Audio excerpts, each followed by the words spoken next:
Hello दोस्तों, आप सभी का एक नए वीडियो पे स्वागत है। आज का जो हमारा वीडियो होने वाला है वो जो 2 रुपए के नृत्य मुद्रा वाले सिक्के आए थे उनके बारे में होने वाला है। आज हम जानेंगे इन सिक्कों के बारे में बेसिक डिटेल्स, ये सिक्का कब कब आया था और जिस साल ये सिक्का आया था उस साल में इन सिक्कों की क्या कीमत है। साथ ही में इस वीडियो में मैं आपको 2 ऐसे सिक्के बताऊंगा जो कि काफ़ी ज़्यादा कीमत में बेचे गए हैं एक ऑक्शन में। तो ये सारी चीज़ें हम इस वीडियो में डिस्कस करेंगे। तो अगर आप वीडियो को पहली बार देख रहे हैं तो वीडियो को लाइक कर देना, चैनल को सब्सक्राइब कर देना और वीडियो को जितना हो सके उतना शेयर कर देना। तो आइए आज की वीडियो को शुरू करते हैं।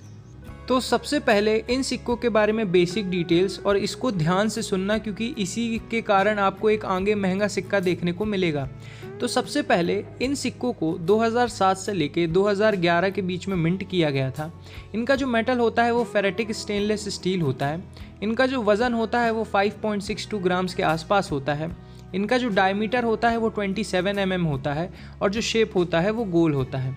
अब एक बार रिवर्स साइड और ऑब्वर्स साइड देख लेते हैं। सबसे पहले ऑब्वर्स साइड देखते हैं तो आपको ऊपर लिखा हुआ देखने को मिलेगा हिंदी में भारत और इंग्लिश में इंडिया। बीचों बीच आपको अशोकन लायन देखने को मिलेगा। उसके जस्ट नीचे आपको सत्यमेव जयते लिखा हुआ देखने को मिलेगा। उसके जस्ट नीचे ये सिक्का किस साल आया है वो साल यहाँ पर मिंट है, और उसके जस्ट नीचे आपको मिंट मार्क देखने को मिलेगा कि ये सिक्का किस मिंट द्वारा ढाला गया है। अब चलते हैं इसके रिवर्स साइड में। तो रिवर्स साइड में आपको डिजिट 2 देखने को मिलेगा। उसके जस्ट नीचे हिंदी में रुपए लिखा हुआ देखने को मिलेगा। उसके जस्ट नीचे इंग्लिश में रुपीस देखने को मिलेगा। और राइट हैंड तरफ आपको जो भरतनाट्यम डांस है, ये हमारे प्यारे भारत का एक क्लासिकल डांस है। इसमें एक मुद्रा होती है करतरी मुख मुद्रा, उस मुद्रा को यहाँ पे दर्शाया गया है। तो ये हो गई सारी बेसिक डिटेल इन सिक्कों के बारे में। अब चलते हैं 2007 से हम चालू करते हैं और देखते हैं किस किस मिंट से ये सिक्का आया था और उनकी कीमत क्या है। उससे पहले आप ये जान लीजिए कि ये सिक्का सिर्फ 4 ही मिंट से आया था, कोई भी फॉरेन मिंट ने काम नहीं किया था। तो एक बार आप मिंट मार्क देख लीजिए। तो मैं बार बार आपको बताऊंगा नहीं, डायरेक्ट मैं आपको वैल्यू बताता चलूँगा। बॉम्बे का जो मिंट मार्क होता है वो डायमंड शेप होता है। कलकत्ता का जो मिंट मार्क होता है वहाँ पे कोई निशान नहीं होता है, बिल्कुल प्लेन होता है। हैदराबाद मिंट का जो मिंट मार्क होता है वो स्टार होता है। और वहीं पे जो नोएडा का मिंट मार्क होता है वो परफेक्ट गोल होता है। तो ये हो गया मिंट मार्क के बारे में। अब 2007 से चालू करते हैं। तो 2007 में सिर्फ 3 मिंटों से सिक्के आए थे, बॉम्बे मिंट, कैलकाटा मिंट और हैदराबाद मिंट। और तीनों ही सिक्के यूएनसी कंडीशन में आपको 20 रुपये से लेके 50 रुपये तक दिलवा सकते हैं और सिंगल सिक्का नहीं बिकेगा। वहीं घिसी पिटी कंडीशन में है तो 5 से 10 रुपये, उससे ज़्यादा नहीं।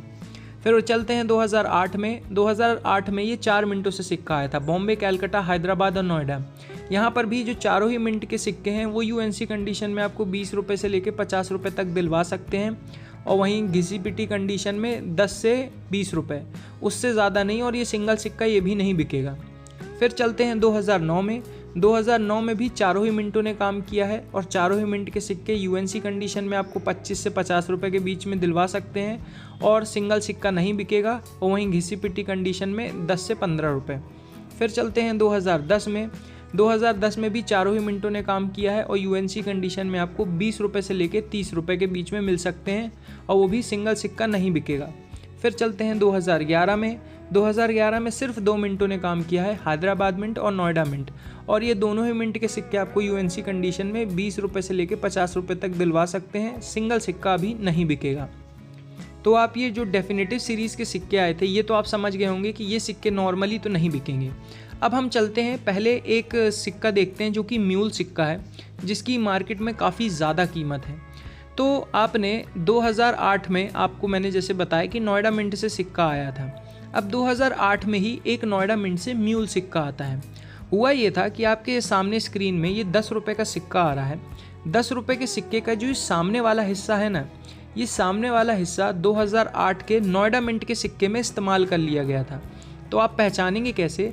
जो नॉर्मल सिक्का है उसमें आप देखेंगे कि भारत, इंडिया बिल्कुल ऊपर सीधा लिखा हुआ है। जो 2008 है वो बिल्कुल यहाँ पे ऊपर की तरफ है, लाइन के पास सीधा लिखा हुआ है। लेकिन जो म्यूल सिक्का है वहाँ आप देखेंगे कि 2008 बिल्कुल नीचे की तरफ लिखा हुआ है और गोलाई में लिखा हुआ है। भारत इंडिया भी गोलाई में लिखा हुआ है। ये 10 रुपये का जो सिक्का था ना 2008 का, इसका सामने वाला हिस्सा इस्तेमाल कर लिया है इस सिक्के पे। तो अगर ये सिक्का आपको यूएनसी कंडीशन में मिल जाता है तो उसकी कीमत आपको 3,000 रुपये से लेके 5,000 रुपये के बीच में मिल सकती है। वो भी ख़रीदने और बेचने वाले के ऊपर डिपेंड करता है। वहीं पे अगर ये सिक्के की कंडीशन कम अच्छी है, ज़्यादा अच्छी नहीं है या ख़राब कंडीशन में है, तो भी आपको 500 रुपये से ज़्यादा ही मिलेंगे इस सिक्के के, क्योंकि ये बहुत कम देखने को मिला है ये वाला सिक्का। तो इस सिक्के को आपको यहाँ पर ढूंढना है। अब मैं आपको वो 2 सिक्कों के बारे में बताऊंगा जो कि एक ऑक्शन में काफ़ी महंगी कीमत में बिके हैं, और उसका कारण क्या है ये भी मैं आपको बताऊंगा। तो सबसे पहला जो सिक्का है वो है 2007 का सिक्का, वो भी कैलकाटा मिंट का सिक्का। अब ये ना एक OMS सिक्का है, ऑफ मेटल स्ट्राइक। मैंने आपको डिटेल में पहले ही बताया कि ये सिक्के स्टेनलेस स्टील से बनाए गए थे, लेकिन ये जो 2007 वाला सिक्का था ना, ये एक्चुअली में कॉपर निकल से गलती से बन गया था। तो ये सिक्का उस ऑक्शन में 10,000 रुपये की कीमत में बिका था, और आपकी स्क्रीन में इस सिक्के की फ़ोटो आ रही होगी। तो अगर आपको ऐसा कोई सिक्का मिलता है OMS सिक्का, तो उसकी इतनी ज़्यादा कीमत है, और ये सिक्का उतनी खास कंडीशन में भी नहीं था, तो भी उसकी कीमत इतनी ज़्यादा है। अब चलते हैं दूसरे सिक्के पे। तो दूसरा सिक्का भी एक OMS सिक्का है। ये 2010 का सिक्का है। ये सिक्का बॉम्बे मिंट से आया था, और ये सिक्का भी कॉपर निकल से बना हुआ सिक्का था, और ये सिक्का एक ऑक्शन में 8,000 रुपये की कीमत में नीलाम हुआ था, और ये 2021 की बात है। अब तो इसकी कीमत और ज़्यादा बढ़ गई होगी। तो इन सब उदाहरण से आपको क्या समझ में आ रहा है कि कोई भी एक सिक्का सिर्फ एक किसी कारण से कीमती नहीं होता है कि उसकी मिंटेज कम हुई है तो वो कीमती हो गया है। सिक्का कई तरीके से कीमती हो सकता है। जैसे मैंने आपको बताया अभी कि ये एक OMS सिक्का है, ऑफ मेटल स्ट्राइक। तो मैं जितनी भी आपको डिटेल्स बताता हूँ तो उसमें आप देखेंगे कि उसके अलावा अगर कोई मेटल में सिक्का छप जाता है तो उसकी कीमत कितनी ज़्यादा बढ़ जाती है। अब इसमें कई सिक्के आते हैं जिसमें मिस प्रिंटिंग होती है, मतलब या तो वो सिक्का आधा छपा होता है या पीछे की तरफ बिल्कुल ही नहीं छपा होता है। ऐसे सिक्के आते हैं। ओवरवेट सिक्के आते हैं, यानी कि जो सिक्के का वज़न है जितना मैंने बताया आपको, जैसे उससे 1-2 ग्राम आपको एक्स्ट्रा देखने को मिलेगा, तो ओवरवेट सिक्के आते हैं।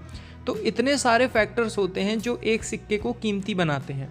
तो आपके पास जो भी सिक्के हैं उसमें आपको सबसे पहले क्या करना है, सबसे पहले तो आपको देख लेना है नॉर्मल ईयर्स में कि उस ईयर का जो आपके पास सिक्का है उसकी अभी कीमत क्या चल रही है, वो कीमती है या नहीं है। उसके बाद उस सिक्के में आपको ये सारे फैक्टर्स चेक करने हैं कि क्या वो सिक्का OMS है, क्या उस सिक्के में किसी दूसरे सिक्के का जो ऑफवर साइड है या रिवर्स साइड है वो इस्तेमाल हुआ है, क्या उसमें रोटेशनल एरर है। ये सारी चीज़ें आपको चेक करनी चाहिए जब आपके हाथ में एक सिक्का आता है। तो ये थी आज की गाइस वीडियो। अब आपको कमेंट सेक्शन में बताना है कि आपको ये वीडियो कैसी लगी, और साथ ही में अगर यहाँ तक वीडियो में पहुँच गए हो तो वीडियो को लाइक करना है, चैनल को सब्सक्राइब करना है, और जितना हो सके वीडियो को शेयर करना है। तो आई होप आपको इस वीडियो से कुछ सीखने मिला होगा। Thanks for watching this video. तो फिर मिलते हैं नेक्स्ट वीडियो में, तब तक के लिए जय हिंद, जय भारत।